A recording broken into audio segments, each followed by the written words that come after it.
जय हिंद दोस्तों। आज के इस क्लास में हम लोग प्रॉफिट एंड लॉस के महत्वपूर्ण प्रश्नों को करने वाले हैं और बहुत ही सिंपल तरीके से करेंगे। और ये पूरा क्लास करने के बाद आपको लगेगा कि हाँ, प्रॉफिट एंड लॉस के क्वेश्चंस अब बनने लगे हैं, कम समय के अंदर बनने लगे हैं, क्योंकि आप तब तक इनका कॉन्सेप्ट अच्छे से सीख पाए होंगे, ट्रिक्स अच्छे से सीख चुके होंगे। आइए तो क्लास को शुरू करते हैं। क्लास में शुरू से अंत तक आप लोग बने रहिएगा। पहला जो प्रश्न दिया गया है, बहुत आसान सा प्रश्न पहले लेकर आए हैं, बहुत सिंपल सा प्रश्न है, ये बेसिक सब क्वेश्चन है। कह रहा है कि नामिता ने एक सेल फोन 2575 रुपये में खरीदा और उसे 12% के लाभ पर बेच दिया।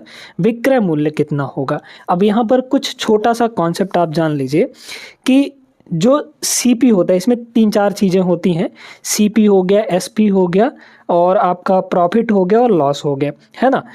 प्रॉफिट कब होता है? जब क्रय मूल्य यानी कि सीपी कम हो और विक्रय मूल्य ज़्यादा हो, यानी कम में खरीदे और ज़्यादा में बेचे तो जाहिर सी बात है प्रॉफिट होगा, वहाँ पे लाभ होगा। लेकिन अगर ज़्यादा में खरीद रहा है और कम में बेच रहा है तो वहाँ पे उसको लॉस हो जाएगा, है ना। अब यहाँ पर बात ये आती है कि अगर परसेंटेज वैल्यूज़ की बात की जाए तो जो क्रय मूल्य है यानी कॉस्ट प्राइस जो है सीपी, ये इसको ध्यान रखिएगा, ये हमेशा कितना होता है? 100% के बराबर होता है। इसमें अगर प्रॉफिट हो रहा है तो कुछ परसेंट प्रॉफिट होगा, तो विक्रय मूल्य इसमें जुड़ के आएगा प्रॉफिट, ठीक है। जैसे यहाँ पे 12% का प्रॉफिट दिया है तो हमारा जो सेलिंग प्राइस होगा 100% का खरीदा और 12% उस पर प्रॉफिट हो गया, तो सेल कितने में किया होगा? 100 + 12 यानी कि 112% में। लेकिन अगर लॉस परसेंट दिया होता आपको तो इस 100% में घटा देते तो हमारा सेलिंग प्राइस निकल जाता। क्लियर हो गई बात यहाँ पर? ठीक है। तो यहाँ पर अगर हम देखा जाए कि सेलिंग प्राइस कितना हो जाएगा, तो इस केस में सेलिंग प्राइस भाई 12% उसने प्रॉफिट लेकर बेच रहा है, तो 100% उसका ओरिजिनल प्राइस क्रय मूल्य हो गया, 12% प्रॉफिट यानी कि बेचेगा कितने में? 112% में। ये परसेंटेज वैल्यू है किसकी? सेलिंग प्राइस की, है ना। अभी इसको रेशियो से लगाना भी आपको बताएंगे, पहले परसेंट से लगाना सीख लीजिए। अब ध्यान दीजिए, ये जो दिया गया है ये क्या चीज़ दिया गया है? ये दिया गया है हमें क्रय मूल्य, इतने रुपए में खरीदा। तो डायरेक्ट एक तरीका बताते हैं। हमारे पास यहाँ पर जो 2575 रुपये दिया है, ये क्या चीज़ है? इसको देखिए कि ये क्या चीज़ है। सीपी है, कॉस्ट प्राइस है। तो जो ये है इसकी परसेंटेज वैल्यू इसके नीचे डाल दीजिए। तो ये सीपी है और सीपी परसेंट में कितना है? 100 है, तो इसको यहाँ पे डाल देते हैं। अगर हमें यहाँ पर विक्रय मूल्य दिया होता यानी एसपी दिया होता, सेलिंग प्राइस दिया होता, तो हम सेलिंग प्राइस की परसेंटेज वैल्यू नीचे डालते हैं, ठीक है। ये डायरेक्ट तरीका है। अब हमें निकालना क्या है? जो चीज़ हमें निकालना है उसको मल्टीप्लाई कर देना है। हमें सेलिंग प्राइस चाहिए तो सेलिंग प्राइस यहाँ पर 112 है। बस ये काम हमें यहाँ पे करना है। क्लियर हो गई बात कि नहीं? अब आइए देखते हैं इसको कैसे करेंगे आगे। थोड़ा सा कैलकुलेशन के यहाँ पर दिक्कत है, तो कैलकुलेशन कई सारे तरीक़ों से आप कर सकते हैं। देखिए, अगर हम लोग 4 से दोनों को काट दें, यहाँ पर इसको भी 4 से काट देते हैं, तो ये कितना हो जाएगा? 4 दूना ये हो जाएगा 8, है ना। तो 25 चौके और 3, हाँ ठीक है, 28 बार में चला जाएगा। और 4 से इसको काटेंगे तो ये हो जाएगा 25। अब यहाँ देखिए 25 से ये डायरेक्ट कट जाएगा, 25 एक कम 25, फिर 0 और 25 3 75, मतलब 103 हो गया। 28 को 103 से मल्टीप्लाई कर लीजिए, है ना। तो कितना हो जाएगा? यहाँ पर 28 को 3 से अगर हम लोग मल्टीप्लाई करेंगे तो 8 3 24, लास्ट में तो 4 आएगा, है ना। या फिर देखिए यहाँ पे कितना हो जाएगा? 28 3 कितना होगा यहाँ पे? 30 30 3 90, 90 में 6 घटा दिए 84, 28 3 84, 84 का हो गया 4, बचा 8, फिर 84 हो जाएगा, मतलब लास्ट में 84 आएगा आपका। 28 से कम 28, तो 2884, 2884 ऑप्शन नंबर डी इसका करेक्ट आंसर हो गया। क्लियर है? अब इसमें आप देखिए कि एक और तरीका जो रेशियो वाला तरीका है वो कैसे लगा सकते हैं हम लोग, है ना। उसको भी सीखना ज़रूरी है। देखते जाइए, यहाँ पर सबसे पहले इसको देखिए। अगर प्रॉफिट परसेंट दिया है या फिर लॉस परसेंट दिया है तो आप उनको बड़े गौर से देखिए, और जो परसेंटेज वैल्यू दी गई है उसकी फ्रैक्शन वैल्यू निकाल लीजिए। यहाँ पर 12% प्रॉफिट दिया गया है। इस 12% का हम लोग अगर फ्रैक्शन वैल्यू निकालेंगे तो कितना आ जाएगा? 3/25 आ जाएगा। आ जाएगा कि नहीं? कैसे आएगा समझिएगा। परसेंट जब हटाते हैं तो डिवाइड में 100 लगता है, मतलब ये कितना हो जाएगा? 12/100, और 12/100 को हम लोग अगर काटें तो 4 से काटेंगे, 4 तियाँ 12 और 25 चौके 100, 3/25 आ गया। अब इसमें अगर ये प्रॉफिट परसेंट है तो ऊपर वाली वैल्यू जो होगी वो प्रॉफिट होगी, अगर ये लॉस परसेंट होता तो ऊपर वाला वैल्यू हमारा लॉस होता है ना। और नीचे वाला चाहे आपको प्रॉफिट परसेंट दिया हो चाहे लॉस परसेंट दिया हो, जब आप उसको फ्रैक्शन में बदलेंगे तो नीचे की वैल्यू हमेशा क्या होती है, सीपी होता है, क्योंकि कॉस्ट प्राइस पर ही प्रॉफिट या लॉस देखा जाता है। क्लियर हो गई बात। तो नीचे की वैल्यू हमारी सीपी हो जाएगी। अब देखिए यहाँ पर अगर देखा जाए तो ये जो 2575 है, ये जो 2575 है, ये क्या गिवन है हमारे पास, ये गिवन है सीपी। और सीपी है कितना, यूनिट में वैल्यू यानी कि रेशियो में वैल्यू कितना है, 25 है। हमें क्या चाहिए, हमें चाहिए यहाँ पे विक्रय मूल्य, सेलिंग प्राइस। तो 25 कॉस्ट प्राइस, 3 उसमें प्रॉफिट ले लेगा, तो 25 + 3 यानी बेचेगा कितने में, 28 में बेचेगा, तो यहाँ पर हो जाएगा 28। ठीक है, आ गया वही चीज़, देख सकते हैं यहाँ पर भी वही चीज़ था, है ना। जब हमने काटा इसको तो नीचे 25, यहाँ पे 28 बन रहा था। अब डायरेक्टली 25 से इसको काट के मल्टीप्लाई करेंगे तो हमारे पास यहाँ पर 2884 आ जाएगा। समझ में आया सभी को बहुत अच्छे तरीके से, परसेंट वाला तरीका भी और रेशियो वाला तरीका भी क्लियर हो गया। आगे बढ़िए, चलिए दूसरा सवाल यहाँ पर देखते हैं। अब ये थोड़ा सा यहाँ पे डिस्काउंट का प्रश्न आ गया है, डिस्काउंट के बारे में थोड़ा सा समझ लीजिए। तो यहाँ पर डिस्काउंट जब भी निकालते हैं ना, वो मार्क्ड प्राइस पर निकाला जाता है। मार्क्ड प्राइस का मतलब क्या होता है, अंकित मूल्य, यानी जितना उस ऑब्जेक्ट पर या जितना उस आइटम पर, जो भी वस्तु आप खरीद रहे हैं, जितना उस पर छपा हुआ होगा, जितना अंकित होगा, वही आपका मार्क्ड प्राइस कहलाता है। तो डिस्काउंट हमेशा किस पे दिया जाता है, मार्क्ड प्राइस पर दिया जाता है, ये चीज़ ध्यान रखिएगा। वो कॉस्ट प्राइस पर डिस्काउंट कभी नहीं देगा। कॉस्ट प्राइस पर अगर आपको डिस्काउंट दे दिया तो उसको घाटा हो जाएगा, यानी दुकानदार को जो बेच रहा है सामान, है ना। तो यहाँ पर आपको देखना किसके पॉइंट ऑफ व्यू से है, दुकानदार के पॉइंट ऑफ व्यू से। छूट वो दे रहा है ना। यहाँ पर कह रहा है कि एक कंप्यूटर को 15% का डिस्काउंट के बाद 7650 रुपये में बेचा, इसका अंकित मूल्य यानी मार्क्ड प्राइस कितना रहा होगा। मार्क्ड प्राइस यहाँ पर अपने आप में 100% होता है, ध्यान रखिएगा। जब डिस्काउंट का केस आता है तो मार्क्ड प्राइस 100% होता है, इसी पर डिस्काउंट दिया जाता है। डिस्काउंट कितने का है, 15% में, यानी बेचेगा कितने में, सेलिंग प्राइस कितनी हो जाएगी, सेलिंग प्राइस कितनी हो गई बताइए। तो भाई डिस्काउंट है तो कम ना होगा, इससे कम में बेचेगा। तो 100% का सामान था, 15% डिस्काउंट यानी कितने में बेचेगा, 100 - 15 85%।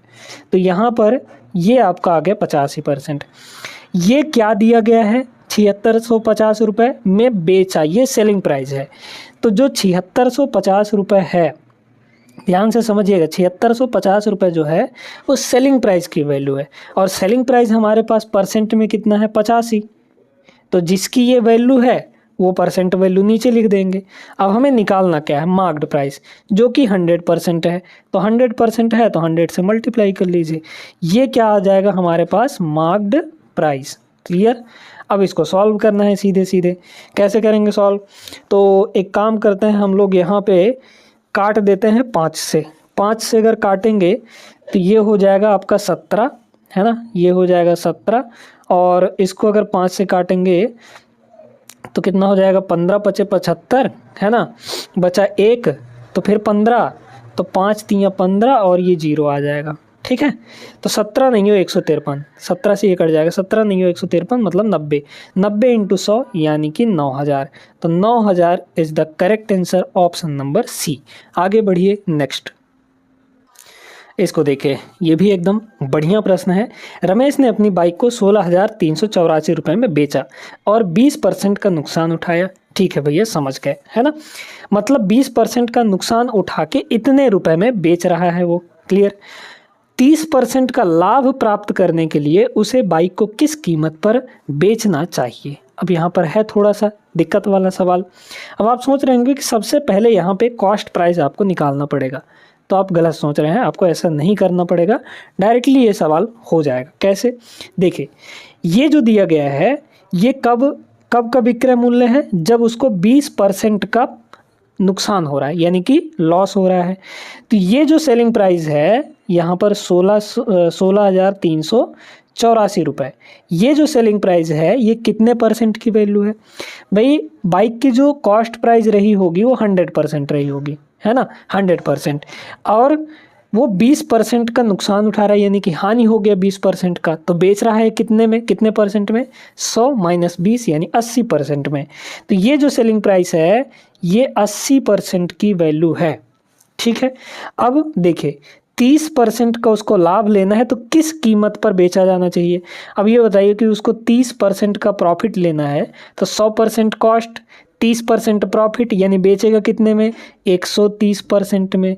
तो मतलब हमें ये वैल्यू निकालनी है ना, 130% की वैल्यू निकालनी है।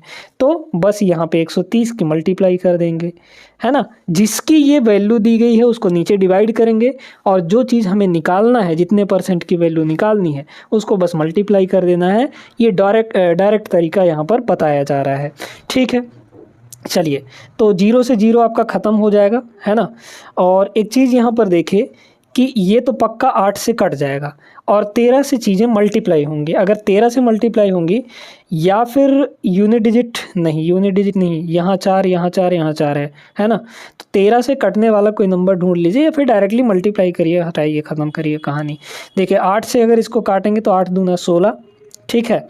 फिर यहाँ पर 0 आ जाएगा तो 8 चौक 32 और 6 बचा तो 8 अठाई 64, ये कट गया। 13 से मल्टीप्लाई करिए, 13 8 104 बचा 10, है ना। तो 13 चौके 52, 52 और 10 62, ये हो जाएगा आपका 2 बचा 6। तो फिर यहाँ पर 6 आ जाएगा और 13 दूना 26, 26 624, 26 624, ऑप्शन नंबर सी करेक्ट हो जाएगा। इतने सिंपल से प्रश्न आ रहे हैं और आप इनको भी नहीं लगा पा रहे हैं तो फिर आपकी तैयारी कमज़ोर है ना। इसलिए अच्छे से तैयारी करिए, चीज़ों को सीखिए, कॉन्सेप्ट सीखिएगा। आगे बढ़िए नेक्स्ट पे, ये भी देखिएगा। अब ये थोड़ा सा टाइप चेंज हो गया है और बढ़िया प्रश्न है। राम ने एक कुर्सी 7.5% के लाभ पर बेची। यदि इसने इसे 1430 रुपये अधिक में बेचा होता तो उसे 35% का लाभ हो जाता। यहाँ भी हो रहा था प्रॉफिट ही, लेकिन कम का प्रॉफिट हो रहा था। लेकिन अगर वो अपनी सेलिंग प्राइस बढ़ा देता तो उसे इतने परसेंट का लाभ होने लगता। कुर्सी का लागत मूल्य निकालना है। एक चीज़ दोस्तों आपको ध्यान रखनी है कि यहाँ पर जो CP है वो फिक्स रहता है ना। ध्यान रखिएगा इस चीज़ को। CP यानी कॉस्ट प्राइस जो है ये चीज़ आपकी फिक्स रहती है। जब हम विक्रय मूल्य बढ़ाते हैं यानी सेलिंग प्राइस बढ़ाते हैं तो सेलिंग प्राइस बढ़ाने के हिसाब से ही प्रॉफिट परसेंट या फिर लॉस परसेंट घटता बढ़ता रहता है। समझ में आ गई बात कि नहीं? यानी कि अगर हम किसको बढ़ाएं, SP को अगर बढ़ा रहे हैं, SP सेलिंग प्राइस को अगर बढ़ा रहे हैं तो उस केस में प्रॉफिट हमारा बढ़ेगा। समझ में आ गई? तो यहाँ पर प्रॉफिट बढ़ रहा है, इतने परसेंट से इतने परसेंट हो रहा है। किसकी वजह से? सिर्फ और सिर्फ इस 1430 रुपये की वजह से, क्योंकि इतना ही सेलिंग प्राइस बढ़ गया है, ठीक है। तो हम परसेंट में देख लेंगे कि यहाँ से यहाँ कितना बढ़ा हुआ है ना। या फिर दूसरा तरीका एक और है, उसको भी हम लोग यहाँ पे डिस्कस करते हैं। चलिए देखते हैं, रेशियो वाला तरीका लगा लेते हैं। यहाँ पे लाभ कितना है? 7.5% का। अच्छा, इसको बदल लीजिए फ्रैक्शन में बदलेंगे तब तो रेशियो लगा पाएंगे। देखिए 7 दूना 14 1 15, ये 15/2 हुआ, है ना। 15/2 हो गया और इसका परसेंट हटाएंगे तो नीचे 100 लग जाएगा, है ना। थोड़ा काटिए 5 से, 5 3 15 और ये 5 से कटेगा तो 20 आएगा, 20 दूना 40 हो जाएगा। यहाँ पर ये हो गया 40, ठीक है। तो 3/40 हो रहा है। यहाँ पर इसका जो वैल्यू है वो 3/40 हो रहा है। अच्छा, इस प्रॉफिट परसेंट की भी फ्रैक्शन बताइए। 35/100 होगा, 35 और डिवाइड बाई यहाँ पर कितना हो जाएगा? 100 हो जाएगा। काटेंगे 5 से तो 5 सत्ते 35, है ना। और ये हो जाएगा 20 पंचे 100, मतलब 7/20 हो गया यहाँ पर। लेकिन एक चीज़ ध्यान रखिएगा, हमने आपको पहले ही बताया था कि जो नीचे वाला होता है वो कॉस्ट प्राइस होता है। यहाँ कॉस्ट 40 है, यहाँ कॉस्ट 20 है ना। बराबर करिए क्योंकि कॉस्ट फिक्स होता है। इसको 40 बना लेंगे। 40 बनाने के लिए क्या करना पड़ेगा? ऊपर नीचे 2 से मल्टीप्लाई, है ना। तो 14/40 हो जाएगा। कॉस्ट फिक्स हो गया। ये जो है ये यहाँ का प्रॉफिट है, ये जो है यहाँ का प्रॉफिट है। तो सेलिंग प्राइस कितना बनेगा? अब देखिए 40 + 3 43 हो गया, 40 और 14 कितना हो जाएगा, यहाँ पे 54 हो जाएगा, है ना। तो यहाँ पर जो सेलिंग प्राइस बना, आपको बहुत ध्यान समझा रहे हैं, 40 + 3 कॉस्ट प्राइस प्लस प्रॉफिट, ये सेलिंग प्राइस बनेगा। तो सेल कितने में हुआ यहाँ पे, या फिर डायरेक्ट आप देखिए यहाँ पे पहले एक चीज़ अच्छे से बता देते हैं ना। सेलिंग प्राइस कितना बना, 40 × 3 = 43 बना। यहाँ का सेलिंग प्राइस कितना बना, 40 + 14 यानी कि 54 बना। तो कितना सेलिंग प्राइस बढ़ रहा है, कितने यूनिट, देख लीजिए 11 यूनिट बढ़ रहा है। यही 11 यूनिट किसके बराबर होगा, जो ये एक्चुअल में इतना बढ़ा हुआ है इसके बराबर, यानी 1430 रुपये के बराबर, ठीक है। या फिर अगर आपको एक कॉन्सेप्ट यहाँ पे बताया गया था कि जितना प्रॉफिट बढ़ेगा उसी के हिसाब से सेलिंग प्राइस बढ़ जाएगा। प्रॉफिट यहाँ पहले 3 हो रहा था, यहाँ 14 होने लगा, तो कितना प्रॉफिट बढ़ा है, यहाँ से यहाँ देखिए 11 बढ़ा है कि नहीं, 11 प्रॉफिट बढ़ गया है, तो उसी 11 यूनिट की वैल्यू ये हो जाएगी। यहाँ से भी 11 यूनिट की वैल्यू वही आई है। अब हमें क्या चाहिए, लागत मूल्य, जो कि लागत मूल्य कितना है यहाँ पे, कॉस्ट प्राइस 40 यूनिट, हमें 40 की वैल्यू चाहिए। काट लीजिए कितना हो जाएगा, पहले तो 1 की वैल्यू निकालिए, 1 की वैल्यू कितनी होगी, 11 उधर जाके डिवाइड, तो 11 × 11, 11 × 3 = 33, 130 आ गया। हमें 40 की वैल्यू चाहिए, तो 1 की वैल्यू अगर 13 है तो 40 की वैल्यू कितनी हो जाएगी, 40 × 130, है ना। तो 13 × 4 = 5200, 5200, 5200 इसका correct answer option number C होगा। तो ये भी एक बेहतरीन तरीका है। आई होप क्लियर हो गया होगा सभी को। अगला प्रश्न ये रहा दोस्तों आपके सामने। इसमें बोला गया है कि एक मशीन को 20% लाभ पर इतने रुपए में बेचा गया। यदि इसे 45 रुपये में बेचा गया होता तो लाभ या हानि परसेंट कितना होता। ठीक है, बड़े ध्यान से यहाँ पर समझिएगा। ठीक है, ये सवाल है तगड़ा। अब इसको कैसे लगाएंगे देखते जाइए। यहाँ पर कह रहा है कि 20% लाभ पर इतने रुपए में बेच रहा है, मतलब अगर वो 20% प्रॉफिट ले रहा है तो उसका सेलिंग प्राइस इतना बन रहा है। साथ में अगर वो इतने रुपए में ही बेचता तो उसका लाभ या फिर हानि कितना होता, क्योंकि 48 रुपये में बेच रहा है, फिर यहाँ पर 45 रुपये में बेचने की बात कर रहा है, तो कम हो गया ना। अब कम हो गया तो क्या पता लॉस में पहुँच गया या प्रॉफिट में ही है, ये हमें पता करना पड़ेगा। सिंपल सी बात है कि ये तो नहीं होगा, है ना, ये वैल्यू आपका नहीं हो सकता, क्योंकि अगर 48 रुपये में 20% का लाभ हो रहा है तो कम में बेचेगा तो प्रॉफिट कम हो जाएगा, ज़्यादा नहीं होगा, है ना। तो डी ऑप्शन तो यहाँ पर ख़त्म हो गया। अब लगाएंगे कैसे, सुनते जाइए। यहाँ पर अगर हम आपसे पूछें कि ये जो 48 रुपये में बेच रहा है, 48 रुपये में जो बेच रहा है इसकी वैल्यू कितने परसेंट है, परसेंट में बताना है। 20% लाभ लेके बेच रहा है, यानी कितने परसेंट में बेच रहा है, 120% में। क्लियर हो गई बात, ठीक है, क्योंकि 100% आपका सीपी होता है, उसमें 20% जुड़ेगा तो 120 बन जाएगा। हमें देखना है कि इतने रुपए पर कितना हमारा परसेंट में सीपी बनता है ना। तो 45 रुपये पे, अब देखिए अगर 45 रुपये पे देखा जाए तो 48 रुपये पे तो इतना बन रहा था, मतलब 1 रुपये में कितना बनेगा, 120 डिवाइड बाई यहाँ पर कितना हो जाएगा 4800, है ना, इतना हो जाएगा। और हमें चाहिए कितना 4500, तो मल्टीप्लाई यहाँ पर 4500 कर देंगे, है ना। अब देखिए तो इतने परसेंट यहाँ पर आ जाएगा, इतने परसेंट आ जाएगा इसकी वैल्यू। अब देखा जाए यहाँ पे काटा जाए तो 2 जीरो से ये 2 जीरो आपके ख़त्म हो जाएंगे, है ना। 12 1 कम 12 मतलब 10 और 12 चौके 48, ये हो जाएगा, है ना। तो 450/4 आ जाएगा, तो 450/4, या फिर एक काम करिए 2 से काट लीजिए, ठीक है, या फिर डायरेक्टली करिए ना, ऊपर हो जाएगा 450 डिवाइड बाई यहाँ पर 4 हो गया, है ना, और इतने परसेंट आ जाएगा। अब इसको काटिए तो 400 मतलब डिवाइड बाई 4, तो 100% तो पहले ही बनेगा, और 50 डिवाइड बाई 4 करेंगे तो 12.5 और होगा, यानी कि 112.5 बन गया, 112.5। तो ये इसमें जो 100% है वो क्या है, सीपी है। उस सीपी से जितना ज़्यादा होगा वो आपका प्रॉफिट होगा, और 100 से जितना कम होगा वो लॉस हो जाएगा।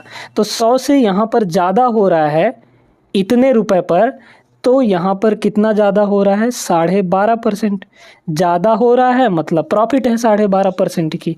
बस आ गया ऑप्शन नंबर ए, ख़त्म। आगे चलिए, ये सवाल देखिए, ये थोड़ा सा अलग टाइप का सवाल है लेकिन बेहतरीन सवाल है। 2024 आरआरबी टेक्नीशियन ग्रेड 3 का है। यदि एक अलमारी के विक्रय मूल्य को 2 गुना किया जाए तो लाभ 3 गुना हो जाता है, प्रारंभिक लाभ प्रतिशत क्या होगा? ध्यान से समझिएगा यहाँ पर, है ना। तो यहाँ पर क्या कह रहा है कि विक्रय मूल्य को 2 गुना किया गया तो लाभ 3 गुना हो गया। ध्यान से इस चीज़ को, इस स्टेटमेंट को पढ़ना है ना। एक चीज़ आपको पहले ही बता चुके हैं कि जो कॉस्ट प्राइस होता है ये आपका कांस्टेंट होता है, मतलब फिक्स होता है ना। कॉस्ट प्राइस क्या हो जाएगा? फिक्स हो जाएगा। जब कॉस्ट प्राइस फिक्स हो जाएगा तो जिस हिसाब से विक्रय मूल्य बढ़ेगा उसी हिसाब से आपका लाभ भी बढ़ जाएगा। यानी जिस रेशियो में आपका विक्रय मूल्य बढ़ेगा उसी रेशियो में हमारा क्या हो जाएगा? लाभ भी बढ़ जाएगा, है ना। देखिए पहले विक्रय मूल्य कितना, अच्छा विक्रय मूल्य को 2 गुना किया गया। स्टार्टिंग में मान लीजिए कि विक्रय मूल्य SP है ना, SP है, तो उस केस में प्रॉफिट P हो रहा था। लेकिन हमने क्या किया, यहाँ पे विक्रय मूल्य को 2 गुना किया तो 2SP हो गया विक्रय मूल्य। इस केस में लाभ कितना हो जाएगा? 3 गुना हो जाएगा। तो लाभ को 3 गुना कर दीजिए यानी कि 3P हो जाएगा, इसका 3 गुना हो जाएगा। अब इसमें कह रहा है प्रारंभिक लाभ प्रतिशत कितना होगा, इनिशियल लाभ कितना हो जाएगा, है ना। देखते हैं यहाँ पर। तो जिस हिसाब से हमारा CP बढ़ रहा है, CP कितना बढ़ रहा है, CP कितना इंक्रीज हुआ है यहाँ से, SP से 2SP हो गया, यानी बढ़ा कितना? 1 SP। ये जो बराबर होगा किसके बराबर होगा? यहाँ कितना बढ़ रहा है प्रॉफिट, है ना।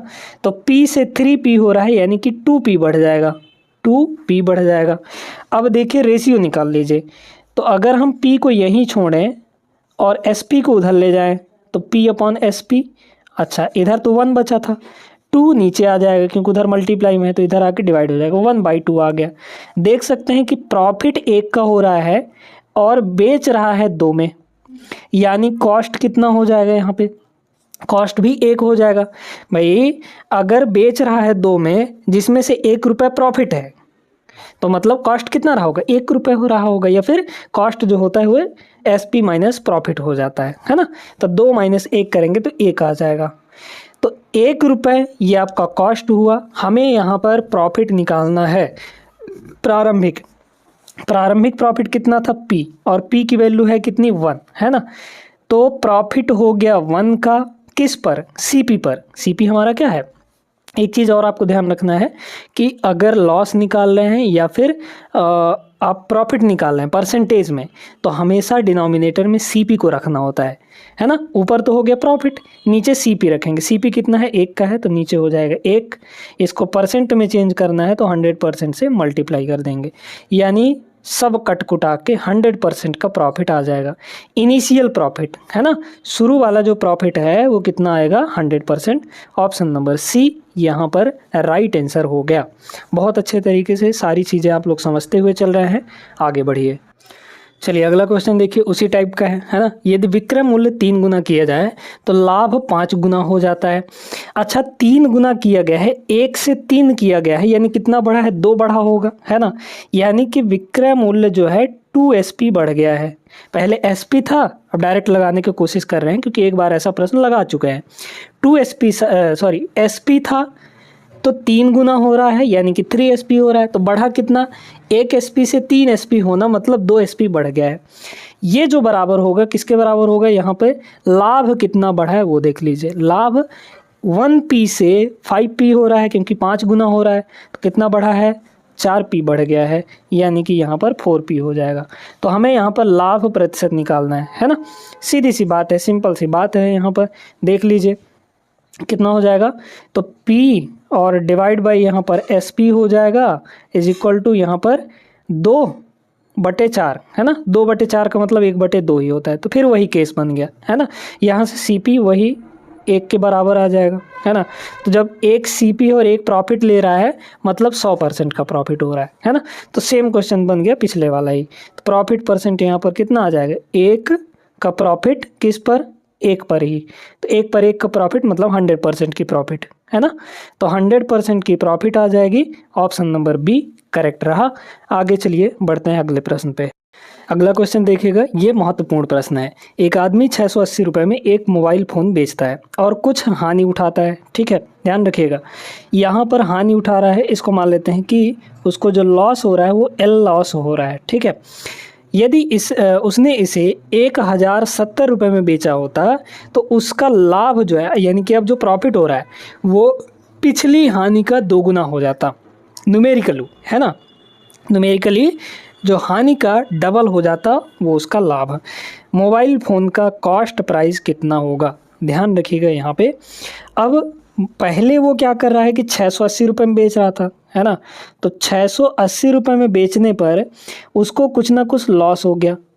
फिर यहाँ पे कह रहा है कि और यदि उसने इसे 1070 रुपये में बेचा, है ना, यानी कि विक्रय मूल्य बढ़ा के बेचा, तो उसको अब लाभ होने लगा। लेकिन लाभ कितना हो रहा है, पिछली हानि का डबल हो रहा है।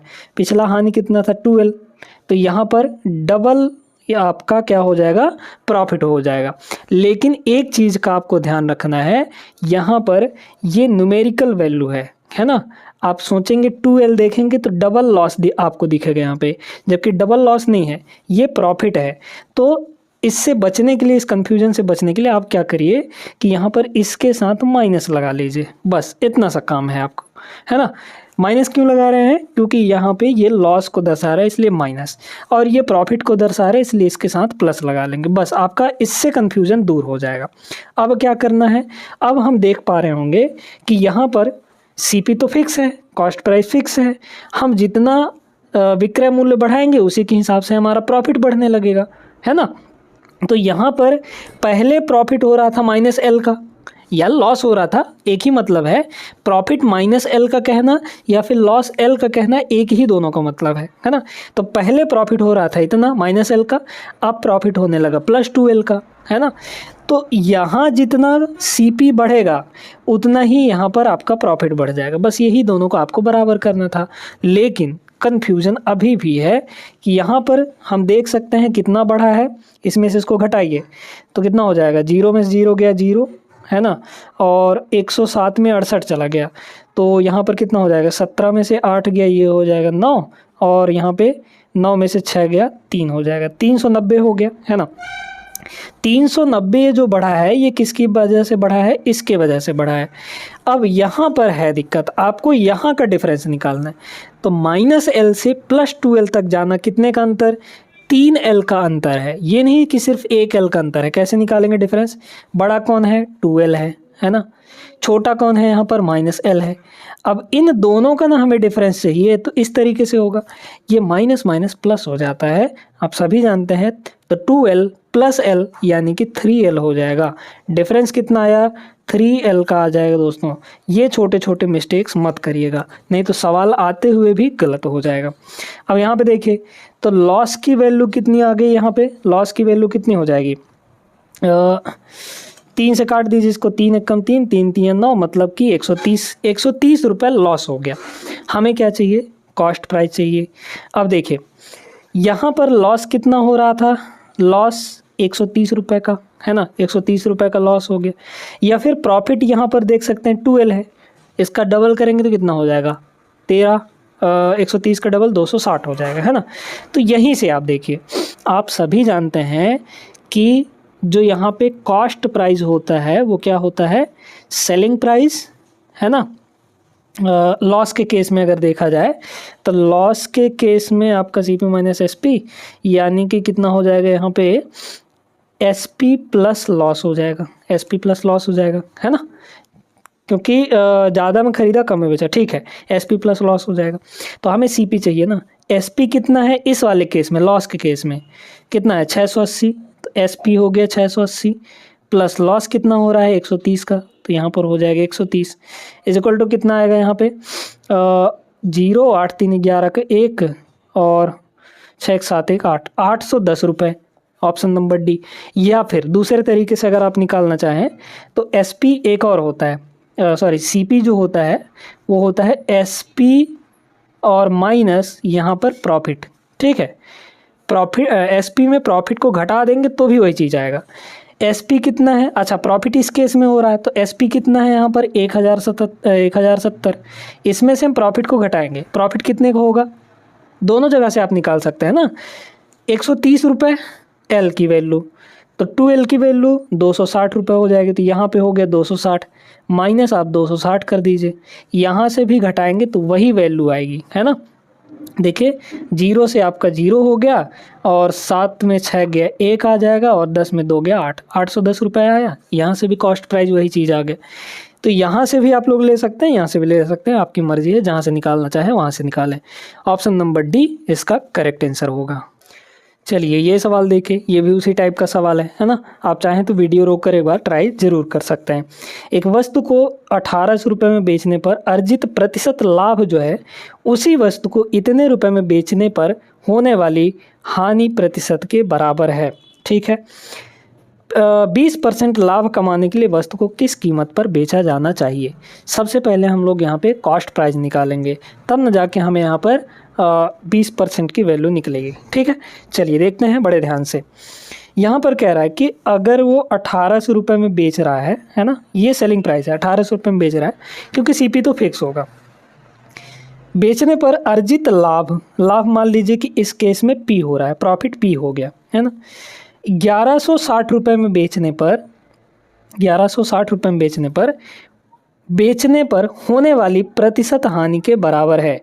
यानी यहाँ पर जो लाभ हो रहा था यहाँ पर लॉस के बराबर है। दोनों लाभ और हानि बराबर है, न्यूमेरिकल वैल्यू, है ना। न्यूमेरिकली दोनों, जैसे मान लीजिए कि 120 रुपये का प्रॉफिट भी हो रहा था, 120 रुपये का लॉस भी हो रहा था, इस तरीके से आप समझ सकते हैं।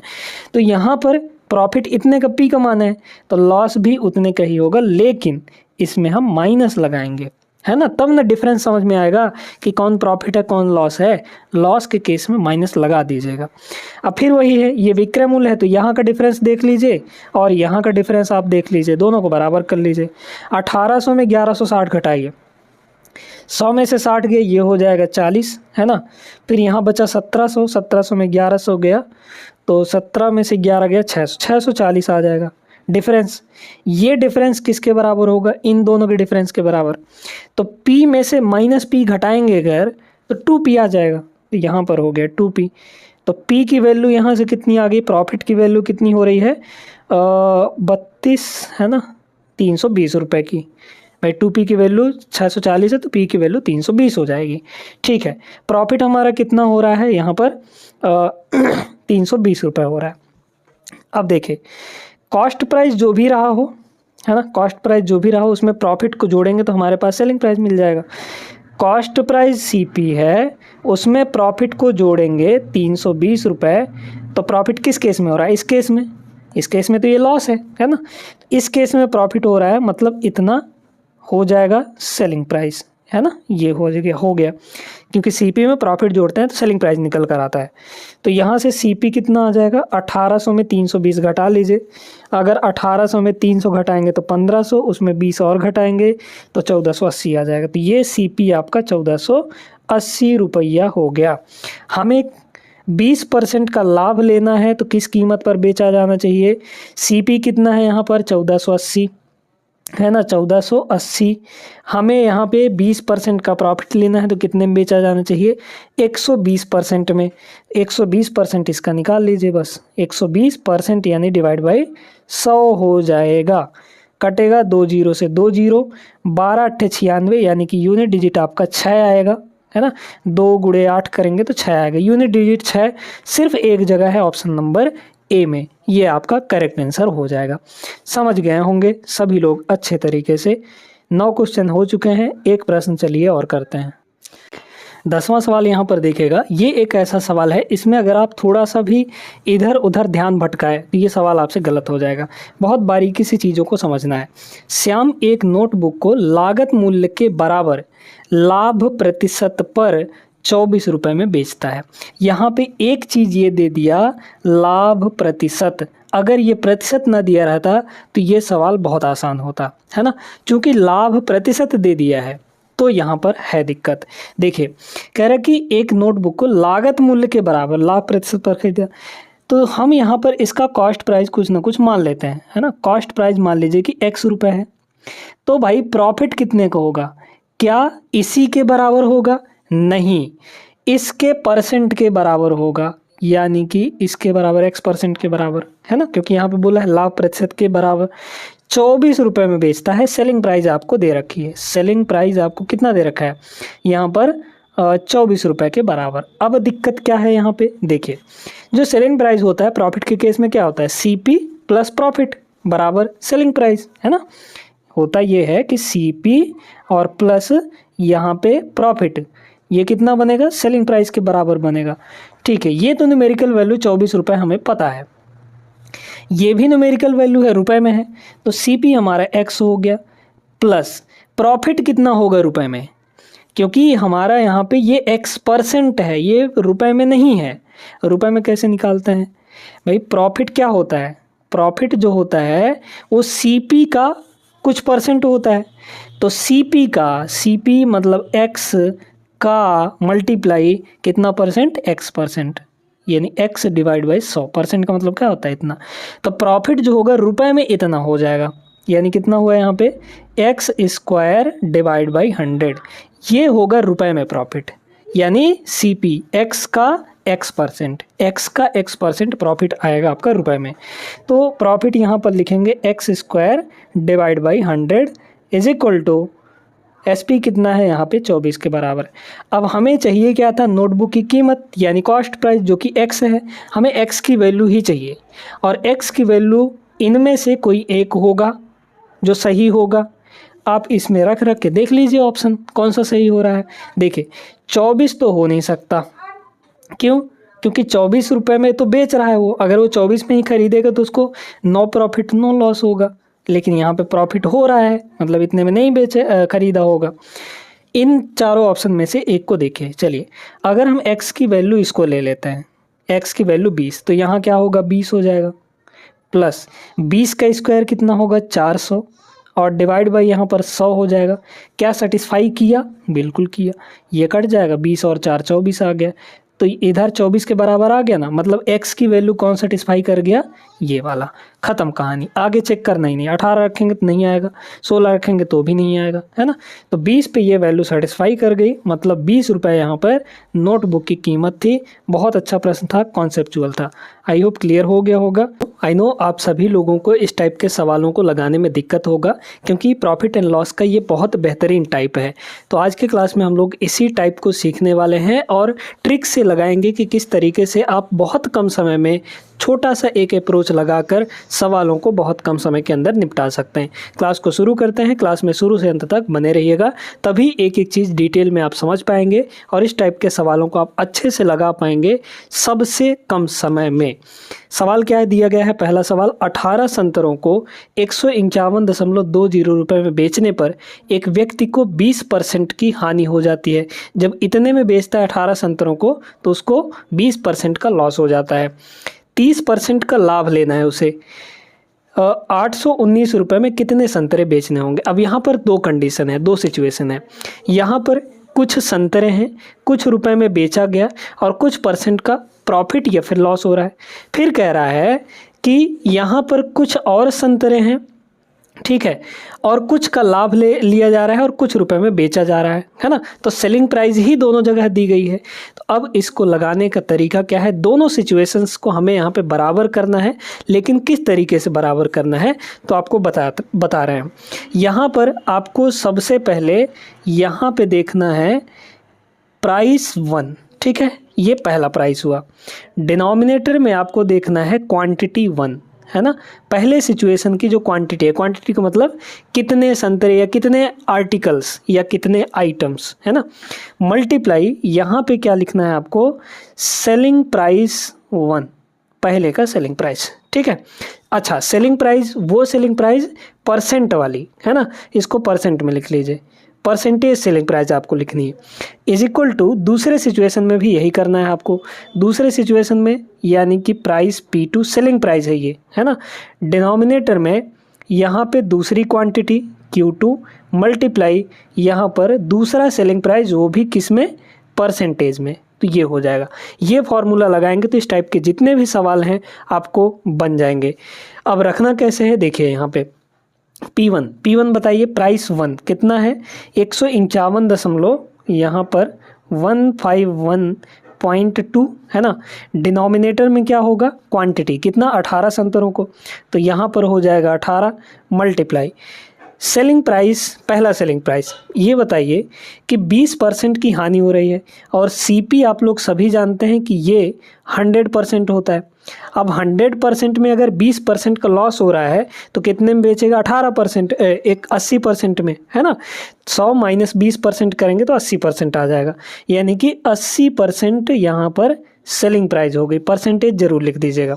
फिर बराबर, फिर यहाँ पर 819 रुपये में अब बेचा जा रहा है ना। तो यहाँ पर दूसरा selling price 819 divide by Q2, हमें नहीं पता है कितने संतरे बेच रहा है, तो यहाँ पर X मान लेते हैं, मल्टीप्लाई। अब देखिए 30% का प्रॉफिट लेना है तो 100% CP 30% का प्रॉफिट लेगा, यानी कि 130% में बेचेगा। 100 प्लस 30% यानी 130%, तो यहाँ पे हो जाएगा आपका 130%। अब इसी को हमें सॉल्व करके आंसर निकालना है, काट पीट के आंसर निकाल लीजिए। चलिए बताइए, यहाँ पे पहले तो यहाँ पे परसेंट से ये परसेंट ख़त्म होगा, यहाँ पे 1 जीरो से ये 1 जीरो ख़त्म हो जाएगा। 13 से इसको काटिए, 13 छक्के 78 और बचा 3, तो 13 तिया 39, ये 63 हो जाएगा, है ना। अब हमें X की वैल्यू चाहिए यहाँ पे, तो अच्छा इसको काट सकते हैं क्या, 8 से काट सकते हैं क्या, या फिर 3 से काट सकते हैं क्या। X की वैल्यू यहाँ पे कितनी होगी, डायरेक्ट पहले काटिए, है ना। काटेंगे कितना होगा, 8 से इसको काटेंगे या फिर इसका पॉइंट अगर हटाएंगे तो नीचे 1 जीरो लग जाएगा, है ना। तो नीचे 1 जीरो यहाँ पे लगा लीजिए। फिर 8 से काट लीजिए, ये 6 से काट लीजिए, जिससे आपकी मर्जी हो उससे काट लीजिए, है ना। तो 8 से अगर काटेंगे तो 8 एक कम हो जाएगा 8, फिर बचा 7 तो 71 हो गया। तो 8 अठाई यहाँ पर 64 हो गया। फिर यहाँ पर 7 बचेगा, है ना, तो 72 हो जाएगा। तो 8 नहीं 72 हो गया, 8 से कट गया ये, है ना। फिर इसके बाद देखिए 8 से कट जाएगा तो यहाँ पर सिर्फ 10 बचेगा, क्लियर। फिर इसके बाद 18 से नहीं कटेगा, 18 से ये नहीं कट पाएगा, तो 9 से काट लेते हैं ना। 9 से ये कटेगा 7 बार में, 9 से ये कटेगा 9 दूना 18, 9 एक कम 9, और 7 से ये कट जाएगा 3 बार में। अब देखते जाइए क्या हो रहा है यहाँ पर। ये यहाँ X है, इधर ऊपर 1 बचा हुआ है, X को इधर ले जाइए तो X हमारा यहाँ आ गया बराबर 18, 1 से मल्टीप्लाई होगा तो 18 कम ये हो जाएगा 18, डिनोमिनेटर में ये 3 नीचे आ जाएगा। अच्छा यहाँ पे 10 भी है तो ये 180 हो जाएगा, क्योंकि यहाँ पे 180, 3 नीचे आ जाएगा। काटिए, कितना होगा, 3 छक्के 18 और 0 मतलब 60। ऑप्शन नंबर C इसका करेक्ट आंसर हो जाएगा, यानी कि 819 रुपये में 60 संतरे बेचने होंगे, तब जाके उसको यहाँ पर 30% का प्रॉफिट होगा। बहुत अच्छा क्वेश्चन था और इसको लगाने का तरीका भी बेहतरीन है। चलिए देखिए दूसरा प्रश्न यहाँ पे उसी टाइप का है, आप चाहें तो वीडियो रोक के अब सीख गए हैं तो लगा सकते हैं, फार्मूला लिखने की ज़रूरत है नहीं। 15 खिलौने 3000 में बेचे, 25% का लाभ कमाया, ठीक है। प्राइस कितना है बेचने का, यहाँ पर 3000, तो यहाँ पे लिख लीजिए 3000। डिनोमिनेटर में क्या होगा, क्वांटिटी कितना है 15 खिलौने, मल्टीप्लाई कितने परसेंट में बेचेगा भाई, 25% का प्रॉफिट हो रहा है, मतलब कितने में बेचेगा 125% में। 100% CP 25% जोड़ेंगे उसमें तो 125% हो जाएगा, यहाँ पे हो गया 125% बराबर 10% का लाभ कमाना है तो उसे 2816 रुपये में कितने खिलौने बेचने पड़ेंगे, तो यहाँ हो जाएगा 2816 और डिनोमिनेटर में कितना होगा, कितने खिलौने मान लेते हैं X और कितने परसेंट में बेचना है, तो यहाँ पर 100 प्लस 10% यानी 110%। लाभ रहेगा तो 100 में जोड़ लीजिएगा, लॉस रहेगा तो यहाँ पर यानी हानि रहेगा तो घटा लीजिएगा 100 में, तो 110% हो गया ये यहाँ पे, है ना। काटा पीटी कर लेंगे, देखिए परसेंट से तो परसेंट पहले ही ख़त्म हो जाएगा। इसके बाद देखते हैं अगर हम लोग यहाँ पे, तो 15 दूना 30 मतलब ये 200 आ गया, ठीक है, 200 आ गया। इसके बाद अगर देखा जाए तो यहाँ पर 25 से काट सकते हैं ना, 25 पंचे 125 ये हो गया, और यहाँ 25 अट्ठे 200 ये कट गया। 8 से कटेगा क्या, 8 से 8 कम 8, 8 दहाई के 80, हाँ 8 से ये कट जाएगा, ठीक है। तो 8 से इसको डायरेक्ट काट लीजिए, 8 से इसको काटेंगे तो 8 तिया 24 हो जाएगा, यहाँ पे बचा 4, 8 पंचे 40, 8 दूना 16, ये कट गया। फिर इसके बाद यहाँ पे 5 से इसको काट लेंगे, तो 5 से इसको काटेंगे कितना होगा, 5 दूना 10, 5 दूना 10 हो जाएगा। ये x इधर ले आइए, कुछ नहीं बचा है तो मतलब 1 बचा हो गया, x इधर आ गया, ठीक है। इसको डिवाइड कर लेंगे, कितना होगा यहाँ पे 22 एक कम 22 है ना, बचा यहाँ पे कितना हो जाएगा 13, तो 132, तो मतलब कितनी बार जाएगा 6 बार, ठीक है। 22 छक्के 132 हो गया, ख़त्म कहानी। तो ऑप्शन नंबर बी इसका करेक्ट आंसर हो जाएगा। अच्छा प्रश्न था और इस टाइप के सवालों में अब आपको कोई दिक्कत नहीं होगी। आगे चलिए नेक्स्ट टाइप को देखते हैं। चलिए देखते हैं यहाँ पे तीसरा प्रश्न। अगर एक आदमी 6 पेंसिल को 5 रुपये में ख़रीदा और 5 पेंसिल को 6 रुपये में बेचा तो लाभ प्रतिशत क्या होगी। बड़े ध्यान से सारी चीज़ें समझना है ना। तो यहाँ पर 2 चीज़ें हैं, खरीदी मूल्य, विक्रय मूल्य, और यहाँ पे पेंसिलों की संख्या है यानी क्वांटिटी है, ठीक है। तो इस साइड हम लोग लिख रहे हैं क्वांटिटी को, है ना। क्वांटिटी में अगर देखा जाए तो 6 पेंसिल को ख़रीदा कितने में, यहाँ पे 5 रुपये में, है ना। ये आपका सीपी हो गया। फिर कह रहा है कि 5 पेंसिल को यहाँ पे 6 रुपये में बेचा। क्लियर है, ये आपका सीपी है, कॉस्ट प्राइस है, सीपी है ना, ध्यान रखिएगा। ये सीपी है और ये यहाँ पे एसपी है ना। अब देखते जाइए यहाँ पे दोस्तों, इस टाइप के सवाल आप तभी लगा पाएंगे जब क्वांटिटी बराबर हो। भाई आप 6 पेंसिल यहाँ पे ख़रीद रहे हैं और बेचने के लिए 5 ही पेंसिल बेच रहे हैं, तो ये गलत बात है ना। आप जितने खरीद रहे हैं उतने बेचिए, तब तो आपको सही में प्रॉफिट या लॉस का पता चलेगा। यानी हमें यहाँ पे क्वांटिटी बराबर करनी है। क्वांटिटी बराबर करने के लिए क्या करेंगे, देखिए यहाँ 6 पेंसिल है, यहाँ 5 पेंसिल है। एक काम करते हैं, इस 5 को इसके साथ मल्टीप्लाई कर देते हैं, इस 6 को इसके साथ मल्टीप्लाई कर देते हैं, तो दोनों 30 हो जाएंगे। अगर हम यहाँ इस 5 का मल्टीप्लाई यहाँ करेंगे तो ये 30 पेंसिल हो जाएगा। अगर 6 पेंसिल 5 रुपये में ख़रीद रहा है तो 30 पेंसिल कितने में ख़रीदेगा, दोनों में 5 से मल्टीप्लाई हमें करना पड़ेगा, ठीक है।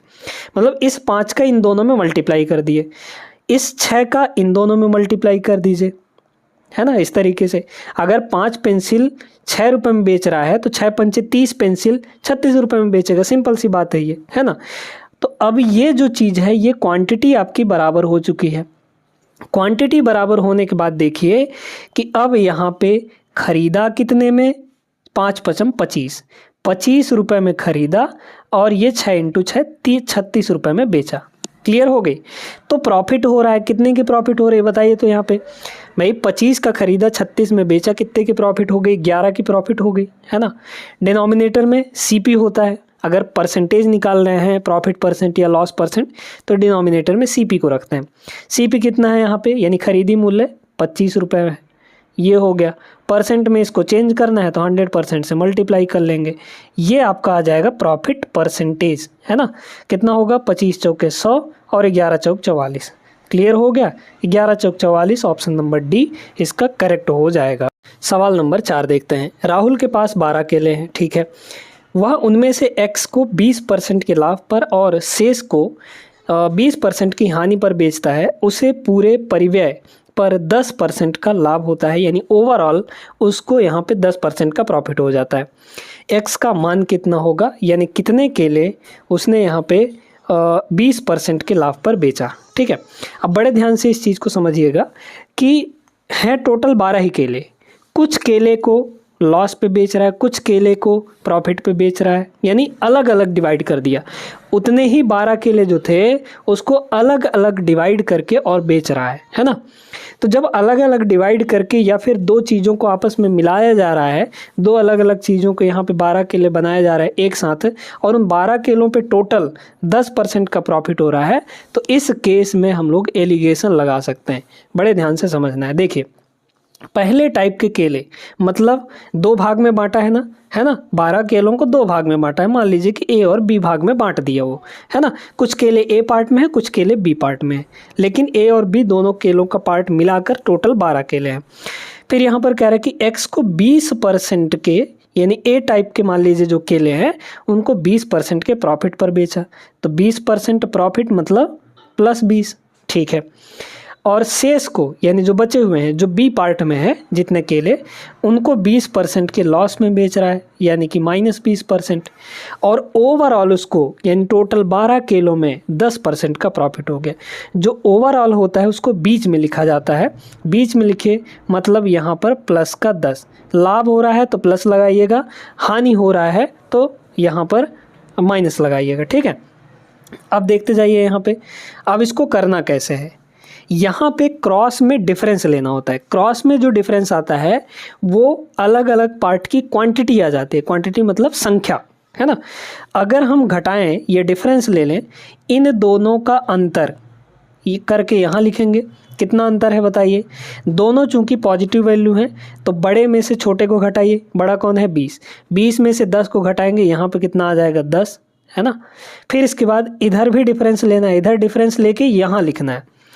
अब इनमें बड़ा कौन है, जो प्लस में, प्लस में कितना है 10, है ना। 10 में कितना घटाना है हमें -20, 10 में कितना घटाना है -20 घटाना है, इस तरीके से। तो माइनस माइनस ये प्लस हो जाएगा, मतलब कितना बनेगा यहाँ पे 30 बनेगा। घटाने में भी आप लोग गलती कर देंगे क्योंकि यहाँ आप घटा देंगे, देखेंगे 10 आ रहा है, बस यही कर देंगे, जबकि 10 नहीं होगा। तो यहाँ पर कितना हो गया 30 हो गया, है ना। इन दोनों का जो रेशियो होगा ये क्वांटिटी का रेशियो आएगा। कितना हुआ यहाँ पे 0 0 कट जाएगा तो 3 और 1 का रेशियो आएगा, है ना। 3 और 1 का रेशियो यहाँ पर आ जाएगा। अब सिंपल सी बात ये है कि देखिए टोटल दोनों टाइप के केले मिलाकर कितने हैं 4 यूनिट, है ना। लेकिन एक्चुअल में यही टोटल केले कितने हैं 12। तो 4 की वैल्यू 12 मतलब 1 की वैल्यू कितनी होगी 3 हो जाएगी। हमें x का मान चाहिए, यानी ए टाइप के जितने भी केले हैं उनकी संख्या, x यही ना है। x को 20% यानी ए टाइप के जितने केले हैं, कितने केले हैं 3 यूनिट। तो 1 की वैल्यू अगर 3 है तो 3 की वैल्यू कितनी हो जाएगी 3 3 9 हो जाएगी। यानी 9 केलों को उसने 20% के प्रॉफिट पर बेचा था। डी ऑप्शन करेक्ट होगा। सवाल नंबर 5 यहाँ पर देखिए, एक कपड़े के व्यापारी ने अपने आधे कपड़े को 30% के लाभ पर बेचे। शेष कपड़े यानी जो बचा हुआ था उसका आधा हिस्सा 20% के नुकसान में और जो बाकी बच गया उसकी लागत मूल्य पर बेच दिया गया। कुल लेन देन में उसका लाभ या हानि प्रतिशत निकालिए। ठीक है, देखते जाइए। जितना भी टोटल कपड़ा रहा होगा, है ना, जितना भी टोटल यहाँ पे कपड़ा रहा होगा उसका जो आधा हिस्सा है यानी कि हाफ, आधा हिस्सा कितने % लाभ पे बेचा 30% के प्रॉफिट पे बेच दिया, है ना। प्रॉफिट है तो प्लस लगाइएगा। फिर इसके बाद जो बचा हुआ था उसका भी आधा, यानी कि जो रिमेनिंग था उसका भी कितना आधा, यहाँ पे उस आधे को, बचे हुए के आधे को कितने में बेच दिया यहाँ पे 20% के नुकसान में। नुकसान मतलब यहाँ पे माइनस लगाएंगे। फिर इसके बाद जो बच गया लास्ट में जो बचा था, फिर जो रिमेनिंग बचा हुआ था उसको लागत मूल्य पर ही बेच दिया। अच्छा, कॉस्ट प्राइस में ही बेचने का मतलब क्या हुआ कि ना तो लॉस ना ही प्रॉफिट, है ना, यानी कि 0% का प्रॉफिट या लॉस हुआ। क्लियर हो गया। अब इसको लगाना कैसे, यहाँ पे कपड़े का क्वांटिटी मानिए, कितने कपड़े, कितने मीटर या कितना जो भी है ना, कितना मीटर कपड़ा लें हम यहाँ पे। तो ऐसा लीजिए ताकि यहाँ पर 1/2 वो 2 से कट जाए, फिर इसके बाद एक बार और 2 से कट जाए, है ना। ठीक है, तो ये बताइए कि हम ऐसी कौन सी वैल्यू लें कि जो 2 बार 2 से कट जाए, है ना, यानी 2 बार हाफ कर दें और यहाँ पे पॉइंट में भी ना आए। तो अच्छा है कि 4 हम ले लेते हैं। 4 जो है 2 बार 2 से कट जाता है ना। 8 ले लीजिए, कोई वैल्यू ऐसी ले लीजिए जो 2 बार 2 से कट जाए। 12 ले लीजिए, है ना, कोई भी अपने हिसाब से। तो हम सबसे छोटी वैल्यू लेना प्रेफर करेंगे 4 मीटर। मान लीजिए कि हमारा टोटल कपड़ा 4 मीटर है, तो 4 मीटर का आधा करेंगे तो यहाँ पे ये कितना हो जाएगा 4 मीटर का आधा, यानी कि 2 मीटर हो गया। ठीक है, फिर बचा हुआ, तो बचा हुआ कितना है बताइए 2। इस 2 मीटर का भी आधा करेंगे तो कितना होगा यहाँ पे 1 मीटर हो जाएगा कि नहीं। फिर अब लास्ट में कितना बचा 2 मीटर यहाँ, 2 मीटर, 1 मीटर यहाँ, तो 3 मीटर। बचा हुआ कितना है 1 मीटर कपड़ा, 1 मीटर यहाँ हो गया। यानी 2 मीटर को 30% के प्रॉफिट, 1 मीटर को यहाँ पर उसने -20% यानी कि 20% के लॉस पे बेचा और 1 मीटर को नो प्रॉफिट नो लॉस पे बेचा। अब ओवरऑल अगर हमें यहाँ पे प्रॉफिट या लॉस निकालना है तो क्या करेंगे, मल्टीप्लाई। इन दोनों को इधर मल्टीप्लाई, 2 × 30 कितना हो जाएगा प्लस का 60, है ना, प्लस का 60%। 1 × 20 मतलब माइनस का 20, क्योंकि यहाँ माइनस है। इन दोनों को मल्टीप्लाई करेंगे, यहाँ पे प्लस का 0 आ जाएगा। डिनोमिनेटर में क्या करना पड़ेगा हमें, डिनोमिनेटर में यहाँ पर जो टोटल क्वांटिटी है कपड़े की यानी कि 4 यूनिट है ना, तो 4 से डिवाइड कर लेंगे। 60 माइनस 20 यानी कि 40 हो गया। डिनोमिनेटर में यहाँ पर 4 और ये आ जाएगा आपका प्लस का 10%। अगर प्लस आ रहा है तो प्रॉफिट होगा, माइनस आता तो लॉस हो जाता। प्लस में आ रहा है वैल्यू इसलिए प्रॉफिट होगा 10% का। ऑप्शन नंबर सी यहाँ पे राइट आंसर हो जाएगा। सवाल नंबर 6 यहाँ पर देखिएगा, बहुत मस्त प्रश्न है। एक आदमी एक वस्तु को 25% के लाभ में बेचता है। अगर उसने इसे 20% कम कीमत पर खरीदा होता और इसे 10.50 रुपये कम में बेचा होता तो उसे 30% का लाभ होता। उस वस्तु की लागत क्या होगी? एक ऐसा तरीका बताएंगे जो आपको बहुत अच्छे तरीके से समझ में आ जाएगा, है ना। देखिए 25% के लाभ में बेचा, यहाँ पे 3 चीज़ें होती हैं, है ना। लाभ के केस में सीपी हो गया, फिर प्रॉफिट हो गया। सीपी में प्रॉफिट जुड़ता है तो हमारा क्या आता है, सेलिंग प्राइस आता है ना। तो देखिए 25% का मतलब क्या हुआ, 25/100 है ना, 25/100 हो जाएगा यहाँ पर। मतलब 100 का खरीदा, 25 का प्रॉफिट ले लिया, तो 100 का सीपी और 25 का प्रॉफिट है ना, कितना हो गया यहाँ पे 125 में बेच दिया। ठीक है, अब देखते जाइए। कह रहा है कि अगर इसने 20% कम कीमत पर ख़रीदा होता, 100% में पहले ख़रीद रहा था, अब 20% कम कर लीजिए। 100 का 20% कितना होगा, 20 होगा, 20 कम में, यानी कि अब कितने में ख़रीदेगा, 80 में ख़रीदेगा। जैसे ही 80 में ख़रीदा और इसे इतने रुपए कम में बेच दिया तो 30% का प्रॉफिट हो गया। ये बताइए 30%, सीपी अब कितना है यहाँ पे 80, 80 का 30% बताइए कितना होगा, 80 का 30% है ना, 0 से 0, 0 से 0 कट गया है ना, तो 8 दिए 24, 24 रुपये का यहाँ पे प्रॉफिट हो गया। तो प्रॉफिट कितना हुआ 24, 80 का खरीद 24 का प्रॉफिट दे रहा है तो कितना हो जाएगा 8 2 10, 104 रुपये हो गया है ना। अब देख सकते हैं यहाँ पे कि सेलिंग प्राइस कम हो रहा है, एक्चुअल में इतना कम हो रहा है, लेकिन यहाँ पे यूनिट में अगर देखा जाए रेशियो में तो कितना कम हो रहा है, 125 से 104 हो जा रहा है, यानी कितना कम हुआ, 21 कम हो गया। इसी 21 की वैल्यू कितनी है यहाँ पर, एक्चुअल में कितना कम हो रहा है, ये 105/10 लिख सकते हैं इसको, 105/10 लिख लीजिए, है ना। पॉइंट लगा है तो पॉइंट हटा के नीचे 10 डाल दिए। ठीक है, अब हमें चाहिए क्या था, अच्छा इसको काटेंगे तो 1 की वैल्यू आ जाएगी। 1 की वैल्यू कितनी होगी यहाँ पे, 21 पंचे 105, मतलब 5/10, 5/10 का मतलब 1/2 हो गया।